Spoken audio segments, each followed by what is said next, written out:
So ప్రస్తుతానికి phone tapping వ్యవహారంలో ప్రభాకర్ రావు ఎట్టకేలకు హైదరాబాద్ చేరుకోగా ప్రభాకర్ రావుని ఈ రోజు విచారణ చేయబోతున్నారు.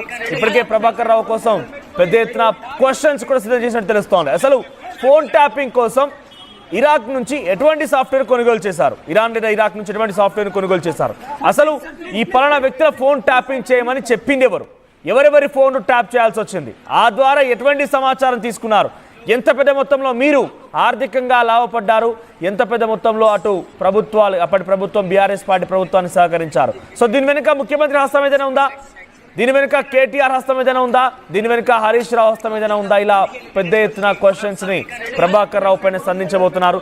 Yes, big kingpin Prabhakar Rao ఎట్టకేలకి హైదరాబాద్ చేరుకున్నారు. స్పెషల్ ఇంటెలిజెన్స్ బ్యూరో మాజీ chief Prabhakar Rao red car notice ద్వారా నిన్న అర్ధరాత్రి అటు దుబాయ్ నుంచి హైదరాబాద్కి తరలించారు. ప్రస్తుతం ఈరోజు ఆయన విచారించే అవకాశం ఉంది. ఎస్, మా ప్రతి మధు సిద్ధంగా ఉన్నారు. ఎస్ మధు, ప్రభాకర్ రావుని హైదరాబాద్ తరలించిన వెంటనే చాలా బిగ్ పర్సన్స్ని అరెస్ట్ చేసే అవకాశం ఉంది. ఆయన ఇక్కడ విచారించిన తర్వాత చాలా కీలకమైన విషయాల్ని ఆయన బయట పెట్టబోతున్నారు. ఆ బయటపెట్టే సమాచారం ఆధారితంగా గత ప్రభుత్వంలో కీలకంగా వ్యవహరించిన వ్యక్తులను అరెస్ట్ చేస్తారన్న ఒక అవకాశం కనబడుతోంది. సో ప్రస్తుతం అప్డేట్స్ ఏంటి, ప్రభాకర్ రావుని ఈరోజు ఎప్పుడు విచారించే అవకాశం ఉంది? ఎగ్జాక్ట్లీ దాదాపు 15 నెలల తర్వాత ప్రభాకర్ రావు హైదరాబాద్ చేరుకుంటున్నటువంటి పరిస్థితి. శంషాబాద్ విమానాశ్రయంలో రాగానే ఇమిగ్రేషన్ అధికారులు అదుపులోకి తీసుకున్నారు. ఆయన మీద లుకౌట్ నోటీస్ ఉంది కాబట్టి, రెడ్ కార్నర్ నోటీసులు కూడా ఉన్నాయి కాబట్టి ఇమిగ్రేషన్ అధికారులు ఆయనకు అదుపులోకి తీసుకొని స్థానికంగా ఉన్నటువంటి రాష్ట్ర పోలీసులకి సమాచారం ఇచ్చారు. ఈరోజు ఎట్టకేలకు సిటీ విచారణకు హాజరవుతున్నారు ఎస్ఐబి చీఫ్ ప్రభాకర్ రావు మాజీ.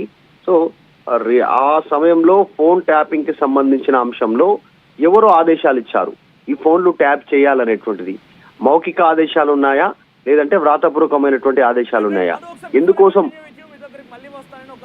ప్రభాకర్ రావు ఒక్కసారిగా శంషాబాద్ ఎయిర్పోర్ట్ దిగంగా ఎటువంటి సినారీ నెలకొని చూపించే ప్రయత్నం చేస్తాను.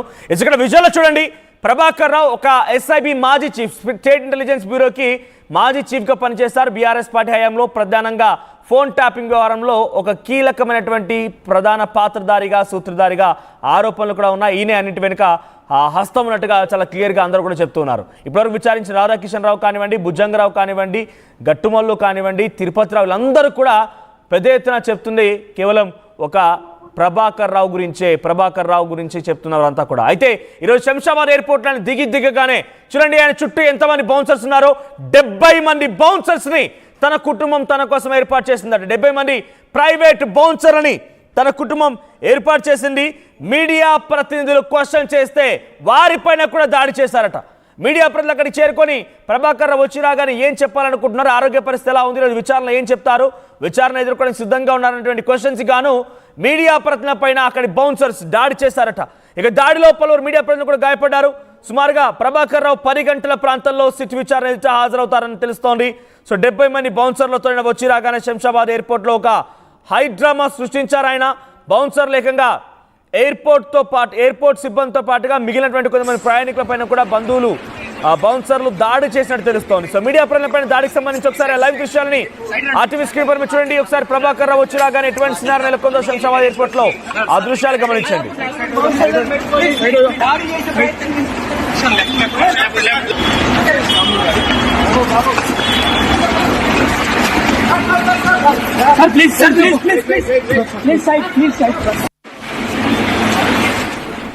రైట్, బిగ్ ఎక్స్క్లూజివ్ ఆర్టీవీ ఆ విజువల్స్ చూపించే ప్రయత్నం చేస్తోంది.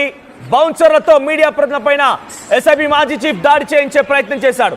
ఏమాత్రం సమాధానం చెప్పకుండా అక్కడి నుంచి బంధువులు బౌన్సర్ల సాయంతో పరారైపోయాడు. ఇమిగ్రేషన్ అధికారులు అదుపులో తీసుకున్నారు. 10 గంటలకి ఆయన విచారణ కొనసాగే అవకాశం కనబడుతోంది.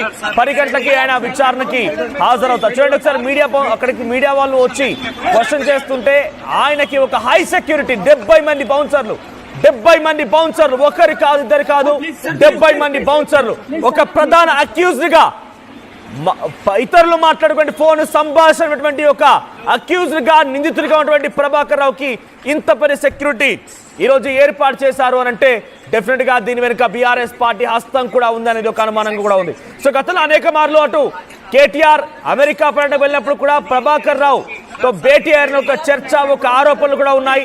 నువ్వు వచ్చినా కూడా నిన్ను విచారించే అవకాశం ఉంది, విచారించడంలో నువ్వెవరి పేరు చెప్పకూడదు అనేటువంటి ఒక ఇంటెన్షన్ ని, ఒక హుకుం ని, ఒక వార్నింగ్ ని ప్రభాకర్ రావుకి ఇచ్చినట్టుగా పెద్ద ఎత్తున బీఆర్ఎస్ పార్టీ విషయంలో కాంగ్రెస్ పార్టీ ఆరోపణలు చేస్తోంది.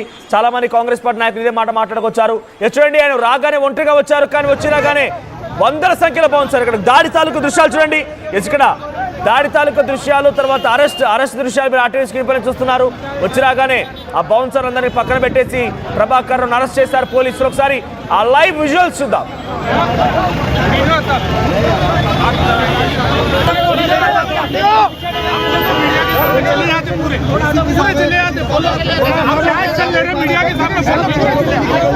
आप बोलो साहब के सामने, मीडिया के सामने आप बोल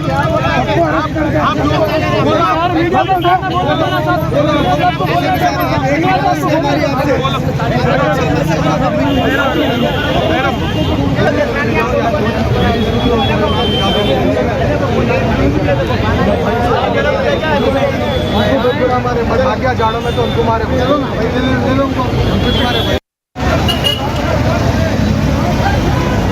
రైట్, ప్రస్తుతానికి ప్రభాకర్ అదుపు తీసుకున్నారు. ఈరోజు 10 గంటలకి ఆయన విచారించే అవకాశం కనబడుతోంది. మరి ఆయన విచారణలో ఎటువంటి సమాధానం చెప్తారో చూడాలి. ముఖ్యమంత్రి అప్పటి పిసిసి అధ్యక్షుడు రేవంత్ రెడ్డి ఫోన్ ట్యాప్ చేయమని చెప్పింది ఎవరు? ఎటువంటి సమాచారం రాబట్టారు? ఎటువంటి రియల్ ఎస్టేట్ వ్యాపార దగ్గర నుంచి ఫోన్ ట్యాపింగ్ చేసి వారి సమాచారం తెలుసుకొని వారిపైన బ్లాక్ మెయిల్కి దిగి వారి నుంచి ఎంత పెద్ద మొత్తం డబ్బులు సంపాదించారు? అసలు ప్రణీత్ రావు ఆ డాటాని ఎలా చిత్తు కింద చేసేసి మూసినదిలో పడేశాడు? ఆ డాటా ఏముంది? హీరోయిన్ల యొక్క ఫోన్లకు ట్యాప్ చేశారని ఆరోపణ ఉంది. కాబట్టి ఏ హీరోయిన్ ఫోన్లు ట్యాప్ చేశారు? వారి సంసారాలను కుప్పకొల్చడం కూడా ఈ ఫోన్ ట్యాపింగ్ అనేది కాంగ్రెస్ పార్టీలో ఉన్నటువంటి కీలకమైన వ్యక్తులు, మంత్రులంతా ఆరోపిస్తున్న నేపథ్యంలో ఎటువంటి ఫోన్ ట్యాపింగ్ చేశారు, వాళ్ళ యొక్క కుటుంబాలు నాశనం అవడానికి ఎవరెవరి ఫోన్లు ట్యాప్ చేయాల్సి వచ్చింది? సో ఫోన్ ట్యాపింగ్ అనేది ఎవరు చేయించారనే పైన ఈరోజు ప్రభాకర్ రావుని క్వశ్చన్ చేసే అవకాశం ఉంది. ఆ తదుపరి బీఆర్ఎస్ పార్టీకి సంబంధించి అప్పటి ప్రభుత్వంలో కీలకంగా వ్యవహరించిన వ్యక్తులను కూడా ప్రభాకర్ రావు స్టేట్మెంట్ ఆధారితంగా నోటీసులు సర్వ్ చేసి వారిని కూడా విచారించే అవకాశం అవసరమైతే అరెస్ట్ చేస్తారు. ఇప్పటి వరకు 7.5 కాల పాటుగా కాంగ్రెస్ పార్టీ పెద్ద ఎత్తున అటు బీఆర్ఎస్ పార్టీని ఇరకాటలో పెట్టుకోవడం కోసం ఒకే ఒక కీలకమైన అంశం ఫోన్ ట్యాపింగ్ కేసే. సో ఈ ఫోన్ ట్యాపింగ్ కేసు సంబంధించి A1 ప్రధాన పాత్రధారి సూత్రధారి ప్రభాకర్ రావు ఇక్కడికి చేరుకున్నారు. కాబట్టి ఆయన ఎలా విచారిస్తారో చూడాలి. మధు, అప్డేట్స్ ఏంటి? ఈరోజు ప్రభాకర్ రావుని ఎటువంటి క్వశ్చన్స్ వేయబోతున్నారు? ప్రభాకర్ రావు రాకపోయినా బీఆర్ఎస్ పార్టీలో ఎటువంటి చర్చ కొనసాగుతోంది? అంటే అప్పుడు బీఆర్ఎస్ అధికారంలో ఉన్నప్పుడు ఆదేశాలు ఎవరు ఇచ్చారు, ఎవరి ఫోన్లు ట్యాప్ చేయమన్నారు అనేటువంటి దానిపైన ఆరా తీసే అవకాశం ఉంది. దానికి సంబంధించి దాంతో పాటు డేటా ధ్వంసానికి సంబంధించి ఎవరి నుంచి ఆదేశాలు అందాయి, ఎందుకు కాంగ్రెస్ అధికారంలోకి వచ్చిన తర్వాత ఇప్పటివరకు ఇంటెలిజెన్స్ సేకరించిన డేటాను ఎందుకు ధ్వంసం చేశారు, డిజిటల్ రూపంలో ఉన్నటువంటి డేటాని అనేటువంటిది. దాంతో పాటు దేశద్రోహం కేసు కూడా నమోదయ్యే అవకాశం ఉంది. దాంట్లో నక్సల్స్ కు సంబంధించి, ఉగ్రవాదులకు సంబంధించి సెన్సిటివ్ సమాచారం కూడా ఇంటెలిజెన్స్ సేకరిస్తుంది. ఈ డేటా ధ్వంసం చేయబోతున్న సందర్భంలో మొత్తం డేటాను ధ్వంసం చేశారు. దాంతో గతంలో ప్రభుత్వంలో ఉన్నటువంటి ఇంటెలిజెన్స్ సేకరించిన డేటా కూడా మాయమైంది. సో చాలా పెద్ద కేసు ఇది. చాలా పెద్దగా దీన్ని విచారించేటువంటి సిచ్యువేషన్ ఉంది. అందుకే ఇన్ని రోజులు పట్టింది ప్రభాకర్ రావు తిరిగి విచారణకు రావడానికి, ఆయన విచారణ సందర్భంగా ఇక్కడ హాజరు కావడానికి.